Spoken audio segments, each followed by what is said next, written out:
नमस्कार जन टीवी में स्वागत आपका। मैं हूं योगेंद्र। आप देख रहे हैं हमारी विशेष पेशकश सियासी रण 2024 और हम बात करेंगे अंतिम पड़ाव की। अब वक्त आ गया है वोटर की बारी का।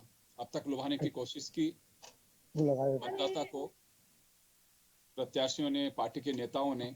आज हम बात करेंगे राजस्थान के पहले फेज की 12 लोकसभा सीट की, जहां चुनाव प्रचार का शोर थम चुका है और अब बस मतदान की बारी है। यूं देखें तो 17 राज्य, 4 केंद्र शासित प्रदेश और वहां की 102 लोकसभा सीट, यहां पे मतदान होना है। तो चले आज हम चर्चा शुरू करेंगे और हमारे साथ इस वक्त मौजूद है राजस्थान की स्थितियों पर चर्चा करने के लिए वरिष्ठ पत्रकार और विश्लेषक ओम सैनी साहब, राजीव जैन साहब और श्याम सुंदर शर्मा साहब। ओम जी, आपके पास आना चाहूंगा मैं। 12 सीटें, मुकाबला हर सीट पे बड़ा रोचक है और होना भी चाहिए। यही डेमोक्रेसी का फेस्टिवल है, लोग अपने अंदाज से करते हैं। किस तरह से देखा जाए इस फेज को राजस्थान के परिप्रेक्ष्य में? मैंने योगेंद्र जी जैसी खामोशी इस चुनाव में देखी है, पहले चरण में खामोशी, मैं शब्द इस्तेमाल कर रहा हूँ जी, क्योंकि रातों की नींद हराम हो जाती थी सुन सुन के कि वोट दो वोट दो वोट दो। वैसा हल्ला गुल्ला मुझे जयपुर शहर में तो कहीं नजर आया नहीं। बाकी बाहर का सिलसिला है तो वो चौपालों पे वैसे के वैसे है। जयपुर में बड़ा सन्नाटा है, तो जयपुर ऐसे सूचित कर रहा है जैसे कि सेकंड फेज में आ रहा है, लेकिन ये पहले फेज में रहा है। बहरहाल जिस तरह के वैचारिक स्वरूप बनना चाहिए और जैसा विभाजन होना चाहिए वो हो चुका है, और उसी मुताबिक अपने अपने जो गठबंधन है उनको साधने का कार्यक्रम सारे दल कर रहे हैं। और मुझे लगता है कि टक्कर शायद कांटे की है, ऐसा कहते हैं, लेकिन इसमें जो एक खास परिवर्तन मुझे जो नजर आ रहा है, जिसका खास जिक्र हो रहा है, वो ये कि अब राजस्थान में सिफर नहीं है। डेफिनेटली कांग्रेस के खाते में या इंडिया गठबंधन के खाते में सिफर नहीं आएगी, जैसे कि 2014 में 2019 में आ रही थी। इस बार आंकड़ा इकाई से दहाई की ओर पहुंचने की पक्की संभावना के साथ में आ रहा है। तो यूं देखा जा सकता है इसको, क्योंकि सीकर की सीट अगर देखते हैं तो गठबंधन का एक नतीजा नजर आता है, और अगर नागौर की देखते हैं तो दूसरे गठबंधन का नजर आता है। और उसके साथ साथ में जब इधर और नीचे उतर जाते हैं और दौसा की तरफ चलते हैं या दूसरी सीटों पे चलते हैं तो चीजें और अलग नजर आती हैं। तो मुझे लगता है कि मुकाबला बड़े कांटे का रहेगा। और जयपुर में लेकिन अभी कुछ समझ में ही नहीं आ रहा कि प्रताप सिंह खाचरियावास जयपुर में काम कर रहे हैं या मंजू जी काम कर रहे हैं। उनका तो कुछ समझ में आ नहीं रहा। बाकी बहरहाल मतलब से कहा जा सकता है कि बेहतर एक सारा दृश्य बना हुआ है। जी बिल्कुल। राजीव जी, आपके पास मैं आना चाहूंगा। हम जी सही कह रहे हैं कि अगर पब्लिक में देखें तो बड़ी खामोशी सी है। किसी से भी आप बात करते हैं बस के सफर, हाँ ये मालूम है कि चुनाव हो रहा है, लेकिन बस ऐसे है कि जैसे मजबूरी में वोट डाला जाएगा।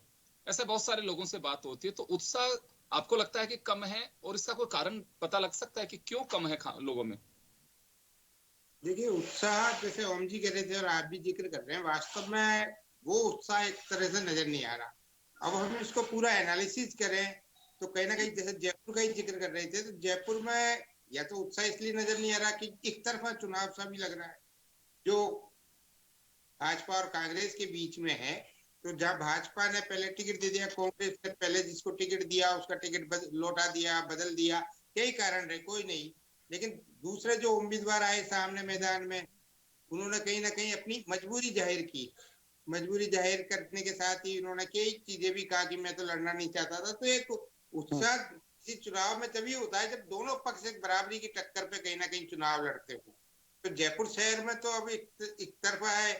जहां तक कांग्रेस उम्मीदवार जो हैं वो खुद भी मतलब इतने बेमन से प्रचार में लगे हुए हैं। आप और हम सब की मुलाकात होती है, बात भी होती है, तो उन सब चीजों से लगता है कि जो विरोधी दल है, भाजपा का विरोधी दल है, उसमें जो उत्साह होना चाहिए था, उसमें यदि उत्साह होता तो आम जनता को भी लगता कि भाई चुनाव दमदारी से हो रहा है, कहीं कुछ हो रहा है यहाँ, मतलब जो भी चीजें है। लेकिन पूरे राजस्थान के संदर्भ में बात करें, 12 सीटों पर चुनाव हो रहा है, तो जैसा ओम जी बता रहे थे कि इस बार कांग्रेस का खाता खुलने की पूरी संभावना है, तो कुछ सीटों पर काफी कड़ा मुकाबला देखने को भी मिल रहा है। जैसे हम जानकारी जुटा रहे हैं या जहाँ 2-3 जगह गए वहां भी लगा कि इस बार एक तरफा कई जगह नहीं है। जो भाजपा पिछले 2014 और 2019 में जिस तरीके से क्लीन स्वीप किया था, उस तरीके का अभी तक तो माहौल नहीं लग रहा, क्योंकि वो तो अब 4 जून को ही मालूम पड़ेगा कि क्या जी। वोटर के मन में मतदाता क्या चाहता है। लेकिन 14 और 19 में जिस तरह का एक माहौल बना हुआ था, लग रहा था कि 25-0 से क्लीन स्वीप कर सकती है बीजेपी, तो वही 12 सीट ये हैं। लेकिन अब की बार कड़े मुकाबले में फंसे हुए हैं, ये कहा जा सकता है। हाँ नहीं, ये कहा जा सकता है, लेकिन 19 में भी देखो योगेंद्र जी, मैं बताऊं, मैंने बहुत सीटों को कवर किया था, करीब 12 या 13। अब मुकाबला कड़ा दिख रहा था, क्योंकि स्टेट में सत्ताधारी कांग्रेस थी, 4 महीने पहले ही सत्ता में आई थी, और जब 4 महीने बाद ही लोकसभा चुनाव हुए थे, तो मुकाबला उस समय भी बड़ा कड़ा लग रहा था। लेकिन नतीजे आए, वो सबने सबको चौंका दिया उन नतीजों ने।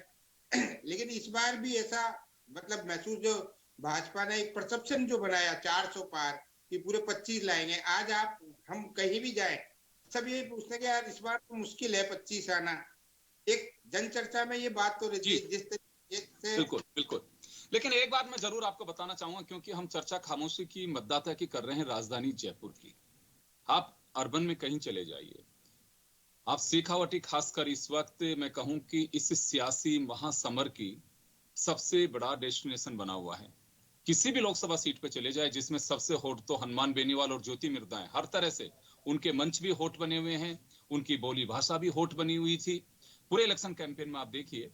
और उनकी सभाएं भी इसी तरह से थी। और सबसे रोचक बात, मैं नागौर गया वहां पे, तो जब मतदाता से बात की, हनुमान बेनीवाल जब सभा संबोधित कर रहे थे, तो युवाओं की जबरदस्त भीड़, और हनुमान बेनीवाल के लिए हुटिंग कर रहे, रात को मोबाइल से टॉर्च जला करके दिखा रहे। मैंने कुछ लोगों से पूछा, मैं कहा जी क्या रहेगा यहाँ की, देखो साहब अभी तो तमाशा और जारी रहेगा और कुछ नहीं कह सकते अभी। तो मैं कहा आप लोग किसके साथ हैं? बोला हम तो मजे ले रहे हैं ज्योति जी के गया में। तो ज्योति जी कुछ भावुक भी हुई वहां पे, और इसी तरह का नजारा वहां। लेकिन मतदाता ये नहीं कह रहा था कि हम ज्योति के पक्ष में सभा सुनने आए हैं, और उसी के मतदाता हैं, वो भी खारिज करते हैं। तो बड़ा रोचक मुकाबला है। और 2 सीट ये हनुमान बेनीवाल वर्सेस ज्योति मिर्धा। सिंबल बदले हैं, लेकिन पिछली बार हनुमान बेनीवाल गठबंधन में थे, ज्योति हाथ के सिंबल से चुनाव लड़ रही। इस बार ज्योति कमल के फूल से हैं, वही अपने सिंबल से चुनाव लड़ रहे हैं। दूसरी तरफ राहुल कसवा बीजेपी से थे, दोनों चुनाव जीते, अब की बार हाथ के साथ हैं। लेकिन तो श्याम जी आपके पास आना चाहूंगा, खामोशी की बात हो रही है, राजधानी जयपुर में हम लोग बैठे हैं। बात सही है कि कैपिटल से जिस तरह की सियासी चर्चाएं निकलनी चाहिए, केवल सियासी गलियारों और पार्टी कार्यालयों तक सीमित हैं। आप किसी गली मोहल्ले में आप चले जाइए, पहले हम सुनते थे मॉर्निंग वॉक पे आप कहीं जाएंगे तो वही चर्चा, पान की दुकान पे शाम को चुनाव से पहले सरकार बना देते थे और कैबिनेट भी बना देते थे लोग वहीं खड़े खड़े। लेकिन वो चर्चाएं गौण हैं अब। ये बात जयपुर में है कि दूसरी जगह भी ऐसे हालात है? देखिए योगेंद्र जी, ये लोकसभा का चुनाव है। विधानसभा के चुनाव और लोकसभा के चुनाव में अंतर होता है। जी 25 सीटों पे चुनाव हो रहा है, वहाँ 200 सीटों पे चुनाव होता था। वहाँ कैंडिडेटों की संख्या ज्यादा होती थी, वहाँ समर्थक ज्यादा होते थे। अब समर्थकों में अंतर अंतर हो गया है। जिस प्रकार का माहौल, अब देखिए आपने सही कहा कि अभी जयपुर में तो कोई, जिस तरह के दोनों ही उम्मीदवार इस तरह के हैं कि वो तो पार्टी के भरोसे हैं। कुछ पार्टी करेगी तो ठीक है, नहीं तो हम तो चुनाव लड़ रहे हैं, खाली हमको तो एहसान कर रहे हैं पार्टी के ऊपर कि भाई मंजू जी को टिकट दे दिया तो मंजू जी बनी गई जिस तरह से। उनको ये नहीं है इच्छुकता कि भाई मेरे को चुनाव लड़ने के लिए कुछ करना चाहिए, और मैं चुनाव लड़ रहा हूं तो मैं जीतूंगा तो मेरे क्या नहीं, स्थिति बनेगी। करना वो क्या पार्टी के चाहिए भरोसे, श्याम जी? देखिए चुनाव पार्टी तो के दोनों ही भरोसे मजबूती से लड़ रहे हैं। नहीं, पार्टी के भरोसे लड़ रहे हैं, कोई मजबूती नहीं है। कोई जिस तरह से थैलियां खुलती थी, पैसा खुलता था, पैसा व्यवस्था वादी होती थी, वो नहीं है। वो तो दोनों के दोनों है, एक तो पैसा इकट्ठा करने में लगा है, सोशल दूसरा मीडिया का जमाना, को वीडियो वायरल कर दे तो वो भी तो डर है। देखिएगा। मैं तो बता रहा हूँ, नहीं जो चुनाव में जो अपेक्षाएं होती थी, जो व्यक्ति खड़ा होता था, ये सुनील शर्मा, और अगर आप मौजूदा सांसद को टिकट दे देते, चुनाव में रंगत आ जाती, अलग तरह की चीजें हो जाती, क्योंकि वहां पर पैसा सड़कों पर दिखता और इवेंट मैनेजमेंट सामने आता। वो नहीं है। वो मंजू जी मेरी पैसे ही नहीं है मेरे पास, तो पार्टी करेगी जो कुछ करेगी। और धारी वो देखिए प्रताप सिंह खाचर तो कह ही रहा है कि पैसे है ही नहीं, पैसे लाओ, पैसे दो, पैसे दो। अशोक जी कल मिलके गए, कल पे एक बैठक कर दी, पैसे लाओ साहब, क्योंकि व्यवस्था करनी पड़ेगी अब 19 तारीख को एजेंट बैठाने के लिए, और उनके लिए पैसे नहीं है मेरे पास। तो ये देखिए, ये चुनाव ही अलग तरह का हो गया। अब आप चुनाव, राहुल कस्बा की बात करें, चुनाव वहां पर इसलिए है क्योंकि उस राहुल कस्बा की खुद की स्थिति पैसा भी है उसके पास और खुद की स्थिति जुड़ी भी है, और कांग्रेस के लोगों को जोड़ने के लिए उसे बहुत कुछ करना पड़ रहा है। अब देखिए वो, और झाझरिया तो देखिएगा सरकार के भरोसे चुनाव लड़ रहा है, वो चुनाव नहीं लड़ रहा, वो चुनाव तो देखिएगा इसलिए लड़ रहा है कि सरकार ने मुझे खड़ा कर दिया, उसको कोई ज्यादा दिक्कत नहीं आ रही। दिक्कत तो राहुल कसवा को, क्योंकि उसके परिवार का बहुत कुछ है, वो 10 करोड़ 5 करोड़ लगाने में कोई दिक्कत नहीं देगा, क्योंकि उसको पता है कि मेरी तो सब कुछ इसी पर निर्भर है। तो इसलिए रोचक इसलिए लग रहा है चोरू का लेकिन चुनाव। श्याम जी 4-5 करोड़ रुपए तो लगा नहीं सकते ना, नहीं, लिमिट जो है उससे क्रॉस तो कर ही नहीं सकते। 50 करोड़ रुपया लग रहा है, लिमिट चाहे कुछ भी हो, लिमिट कौन दिखाता है आपको? आप तो पैसा खर्च करने के लिए लिमिट थोड़ी दिखानी होती, वो तो वही अकाउंट पे तो वही दिखाने हैं आपको। आप शाम को कभी किसी के कार्यालय में जाके देखो, यहाँ तो नहीं, गाँव के कार्यालय में जो होता है, देखिए सीकर वीकर की तरफ सब पर्ची लेने के लिए तैयार रहते हैं। पेट्रोल की पर्ची चाहिए, दारू की पर्ची चाहिए, पता नहीं किस किस चीजों की पर्ची, खाने की पर्ची, बहुत सारी पर्ची। आप तो गाँव में गए हो, देखा होगा, स्थिति अलग तरह की है, जहां पर कि कैंडिडेट खुद सक्षम है और बांटता है। क्योंकि विधानसभा, देखिए लोकसभा में तो बड़ा एरिया होता है, इसलिए हर एक जगह जी 11 लाख 15 लाख 20 लाख ऐसे है। तो अब देखिएगा, मैं फिर नागौर की बात कर रहा हूँ, सीकर की बात कर रहा हूँ, दौसा की बात कर रहा हूँ। दौसा का चुनाव अलग, कब किस तरह का रिजल्ट देगा, ये सब ऐसे चुनाव है। जी और श्याम जी, देखिएगा मैं ईमानदारी एक बार आपसे आपसे को मैं सेकंड फेज में लूंगा मैं आपको इधर, क्योंकि अपन 12 सीट पे चर्चा कर रहे हैं। मैं शेखावाटी, जयपुर की हमने चर्चा की, मैं शेखावाटी पे जानना चाहूंगा अभी आपसे, चारों जो सीट हैं उनको लेके। देखिए, शेखावटी का चुनाव सबसे रोचक चुनाव है, और समझौते वाला भी चुनाव है। और समझौता ऐसे टाइम में किया, आपने समझौता किया, किसी को पता नहीं पड़ा। आप समझौता करने के लिए आपको टाइमिंग देना चाहिए था। तो ये समझौता अगर जाते जाते समझौता करो, क्यों करो समझौता भाई? समझौता करना तो महीने भर पहले तय कर लेते, तो आपके कम से कम वो जो समझौते का लाभ मिलना चाहिए था वो नहीं मिल रहा। अब आप देखिएगा, हाथी फिर चला गया, कहाँ चला गया? शिवसेना में चला गया, सिंधे के पास चला गया। उनको पता था बीजेपी अपने पास लेगी तो आरोप लगेगा कि जो कांग्रेस करती थी वो बीजेपी कर रही है, इसलिए शिंदे साहब आप ले लो, क्योंकि समर्थन तो हमारा ही करेंगे दोनों के दोनों। इसलिए धौलपुर की स्थिति क्या होगी आप देख लीजिए, जो मैं कह रहा हूँ जो स्थिति है। और आपके देखिएगा दूसरा वाला मनोज न्यागली है, वो तो देखिए चूरू सीट पे प्रभावित करेगा। तो बैक सपोर्ट से किस तरह से हम जीता जा सकता है चुनाव, किस तरह से उसको एन वक्त पर डैमेज किया जा सकता है, ये कुछ होता है राजनीति में, जो जी कुछ करना होता है वो हो रहा चलिए, है। कोशिश की है बीजेपी ने सब कुछ जमाने की, आप ये कहना चाह रहे हैं।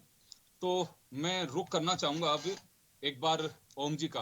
ओम जी, बात शेखावाटी की जाए तो शेखावाटी के स्थिति को लेकर के अगर हम चर्चा करें तो चारों सीट को मैं थोड़ा संक्षिप्त में चाहूंगा कि इस बार ये कहा जा सकता है कि वाकई ये महासमर है वहां का।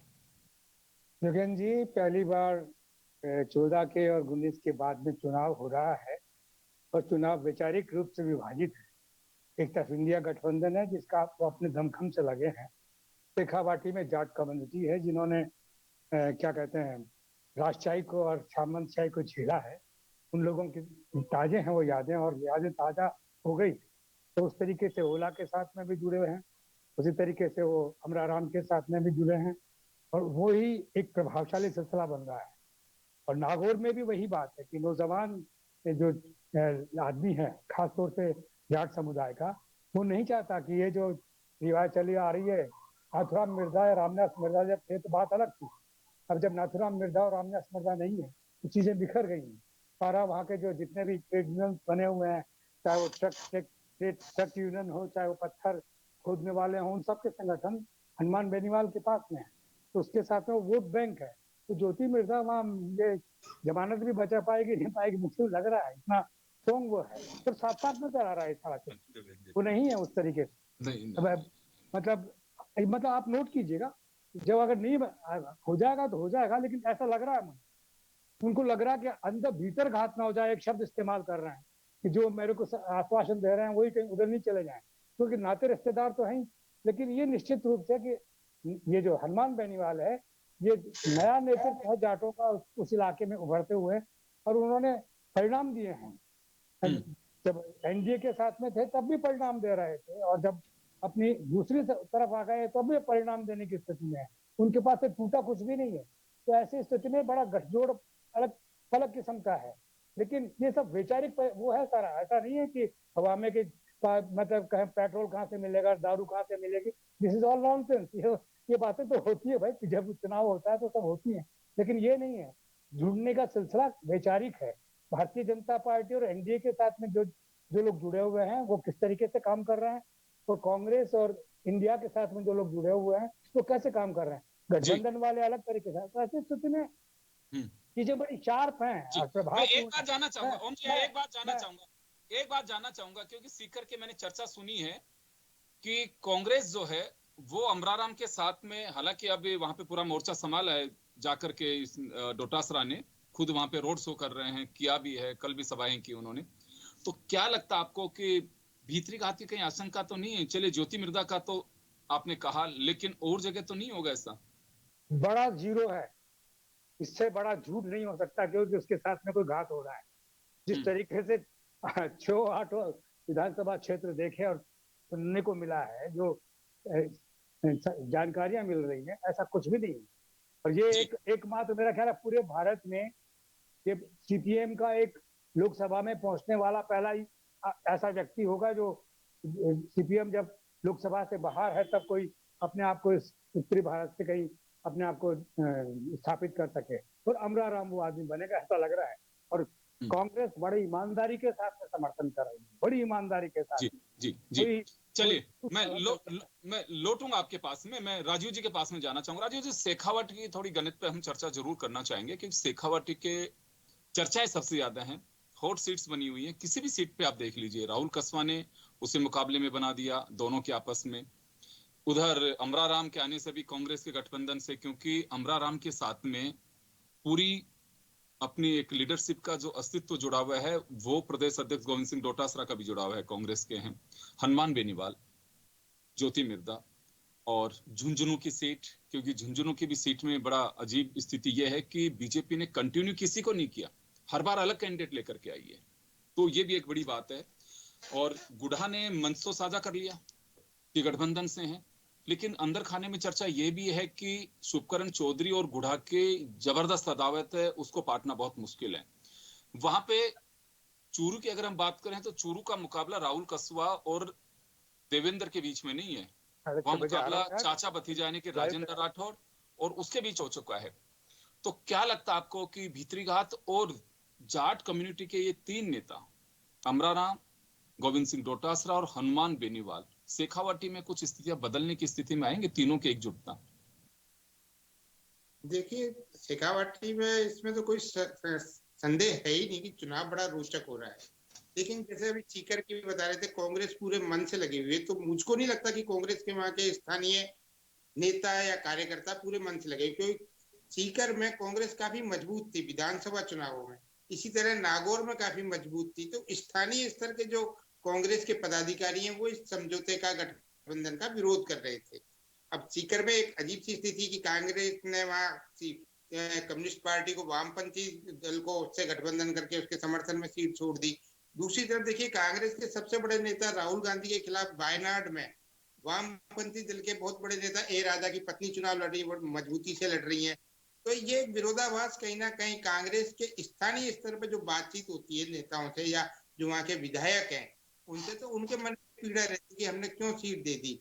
और चूरू की आपने बात की कि इस तरीके का, लेकिन एक दूसरा पहलू भी एक सामने आ रहा है योगेंद्र जी, यहाँ इन सीटों पर जाट वर्सेस गैर जाट, इसमें कोई शक नहीं कि कांग्रेस और भाजपा दोनों दल जो मुख्य प्रतिद्वंदी हैं वो जाट समुदाय से हैं, लेकिन कांग्रेस के जाट उम्मीदवारों और सबसे बड़ी बात यह है कि इन चारों सीट पे ही यही मैं आपको बताने की कोशिश कर रहा हूँ। अब वो नतीजा बताएगा। जबकि चूरू की सीट का ही एक उदाहरण देख लें, जब उसका टिकट कटा तो एक माहौल ये बना दिया कि एक जाट का टिकट कटा दिया, एक गैर जाट ने जाट का टिकट कटा दिया, तो वो पूरा एक जाटवाद पे चला गया। लेकिन आप देखिए कि वह 20-22 लाख जो मतदाता है उसमें 4 लाख के करीबी जाट है, बाकी 16 लाख अदर्स गैर जाट है। तो वो गैर जाट कहीं ना कहीं एकजुट हो गए, और वो भी जाट के पक्ष में, भाजपा का उम्मीदवार भी जाट है। तो इसी तरह नागौर का भी जो गैर जाट वर्ग है वो कहीं ना कहीं भाजपा के जाट के साथ हो गया। अब दूसरी तरफ देखिए आप, मुस्लिम जो समुदाय है वहां का, वहां मुस्लिम समुदाय भी हर सीट पे कोई 2.5 लाख 3 लाख के करीब वोटर है। वो शेखावाटी में मुस्लिम मतदाता भी काफी संख्या, किसी भी सीट पे आप 2 से 3 लाख से कम नहीं है। पिछली बार कुछ मुस्लिम उम्मीदवारों को इन कांग्रेस के जाट नेताओं की वजह से हार का सामना करना पड़ा। तो कहीं ना कहीं उनकी पीड़ा भी है। ये आप उदाहरण देखिए कि बाड़मेर जैसलमेर वाली सीट पे भी यही फैक्टर काम कर रहा है। अब जाट के, अब वहां जो शेखावाटी के जो चारों उम्मीदवार हैं जो भाजपा विरोधी है, उनका अब ये बयान आने लग गया कि साहब हम तो सभी 36 कौम को साथ लेके चलने वाले लोग हैं। अब वो किस तरीके से मतदान से 2 दिन पहले जो गैर जाट वोटर है उनके मन में किस तरीके से भावना बैठा है।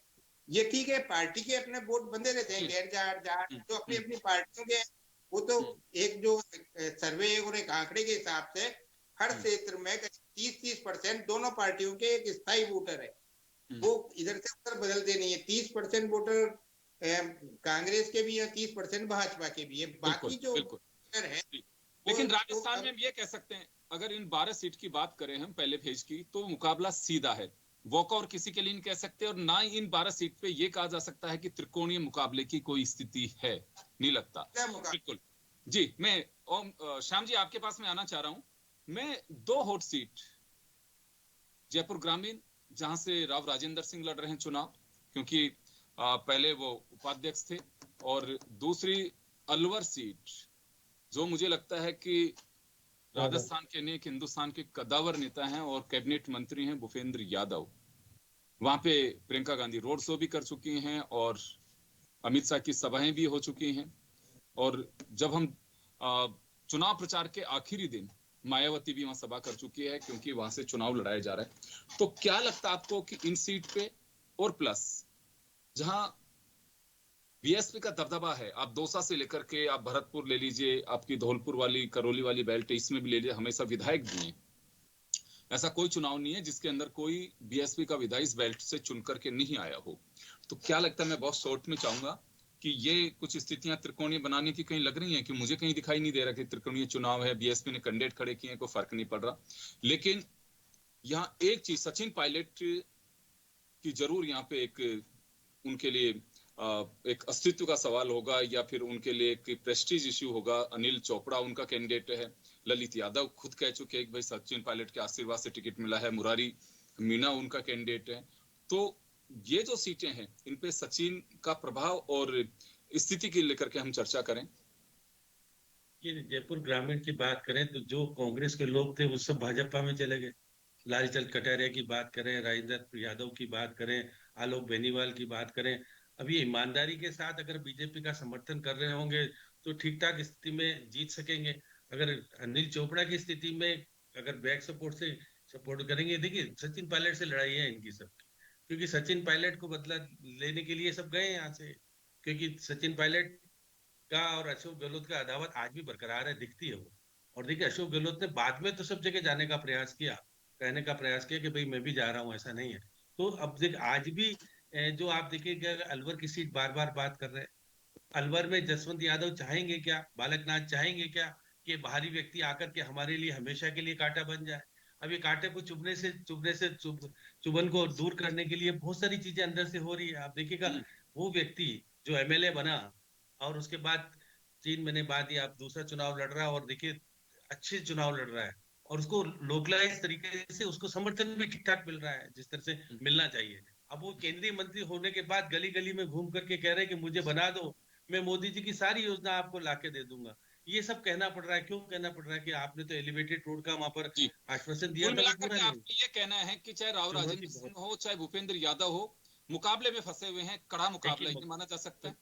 मैं तो कह रहा हूँ कि जो जीरो वाला, इसमें कहते हैं कि 25 की 25 सीटें नहीं जीतेंगे, ये पहला चरण ऐसा होगा जब 3 सीटें 4 सीटें ऐसी है जहां फंसी हुई है। अब किसको मिलेगी, अब देखिए मार्जिन पे बहुत कम स्थिति आ जाएगी निकल करके सामने। और धौलपुर, और देखिए धौलपुर और भरतपुर की एक बात यह कि जो अब कह रहे हैं कि हमने कैबिनेट की बैठक करके हमने ओबीसी कमीशन को रिपोर्ट दे देंगे, जाट नाराज है, जाट किधर जाएगा, अब उधर फैसला हो जाएगा। इसलिए निश्चित रूप से विश्वेंद्र सिंह ईमानदारी के साथ भरतपुर वाली के साथ सहयोग करेगा तो भरत वाले निकल के जा सकती है, ऐसा कोई बड़ी बात नहीं है।